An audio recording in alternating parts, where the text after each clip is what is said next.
หมายเลข4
ของเขาเนาะ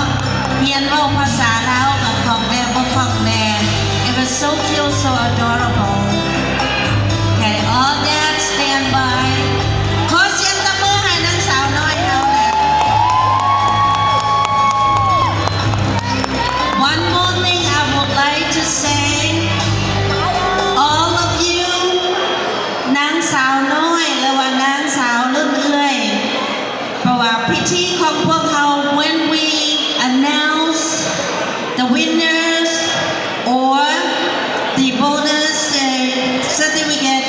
please don't come, family and friends, don't come on the stage yet because we would like to capture, we get really videos and photos for them for memory. Until I'll announce that okay, parents, grandparents, friends, and come forward to the stage. For right now, please keep the stage clear. All right. Thank you, Dad. Now we're gonna have you follow along with your daughters. Please, 7 dads, come over, please. พออยู่ทางไหนนะพอออกมาโลดออกมาโลด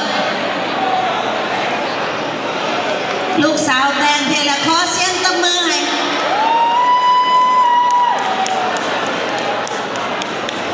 Okay, all fathers, please come forward and follow along with ลูกไผพอแล้วแต่ว่า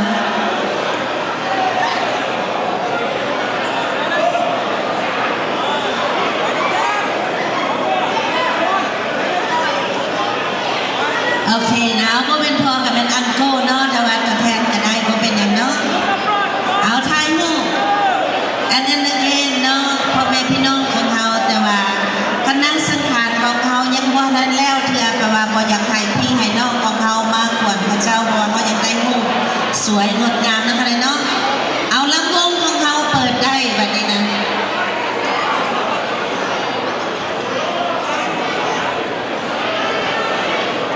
เอาดีๆได้พอนะพาลูกฟ้อนบ่งามบ่ได้รางวัลที่หนึ่งไหนถามกันหนึ่งเนาะ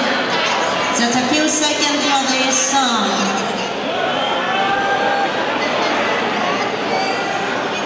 We have Lamphong difficulties now, not the technical difficulties, the Lamphong difficulties.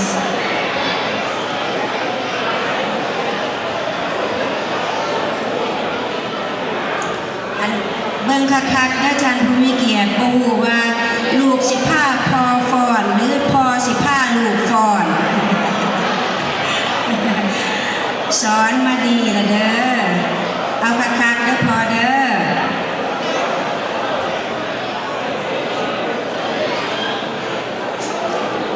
เพลงนี่ก็เป็นเพลงที่จัดไว้แล้วถ้าไปเบาเพลงอื่นนี่ก็ ย่านบ่แน่นอน แต่ว่าก็ภูมิใจเนาะลูกหลานอายุ6 ปีขึ้นไปก็ยังสามารถได้ซ้ำนี้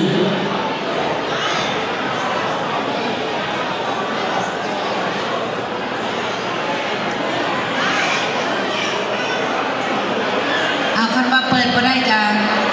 ลองเราดิโอเคกลับไปในใดเนาะกันในเนาะเป็นในใด everyone are you guys have a good times if you don't we have the bar right behind there ภาษาลาวเราบางน้ำเปลี่ยนนิสัยเนาะน้ำเปลี่ยนนิสัยคันมีหลายแล้วใดแปลว่าละงงขึ้นมาแปลว่ามวนทุกทีเลยอีกอย่างหนึ่งเราอยากจะประกาศให้คณะผู้มีเกียรติแขกผู้มีเกียรติของเราทั้งวัดเล่ามิสยารามและคณะนั่งสังขารปี 2026มีเสื้อยืดเด้อถ้าว่าอยากสนับสนุนลูกหลานก็จะเป็นชื่นขายอยู่ทั้งหลัง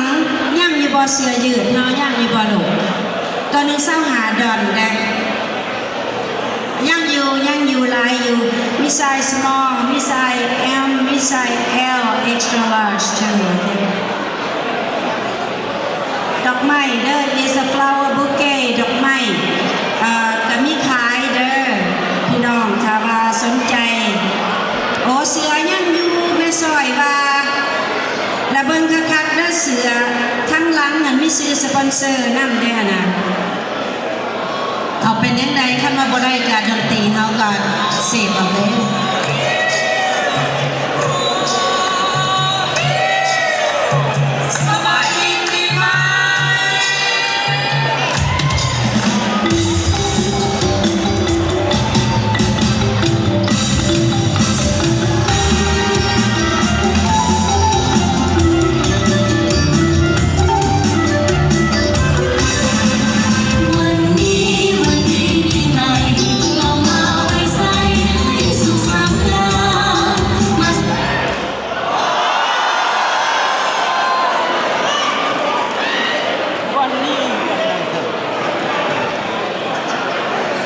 จงให้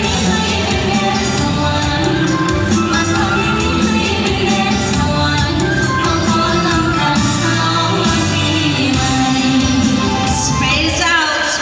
out don't forget space out พอพาลูกเซอร์โก้ให้มันอ้อมวงนี่นะโอเค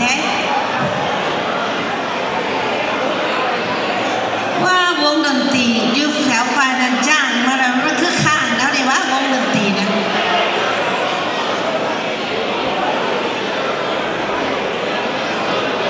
เซฟเอาเองนะเซฟเอาเองซะโอเคนักร้องเขาขึ้นมาแบบ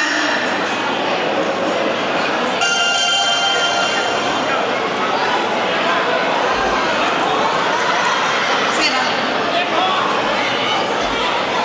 โอเคเนาะแปลว่าเป็นยังไงกันผิดพลาดไปในการขออภัยนะเพราะว่า technical difficulties space out make a circle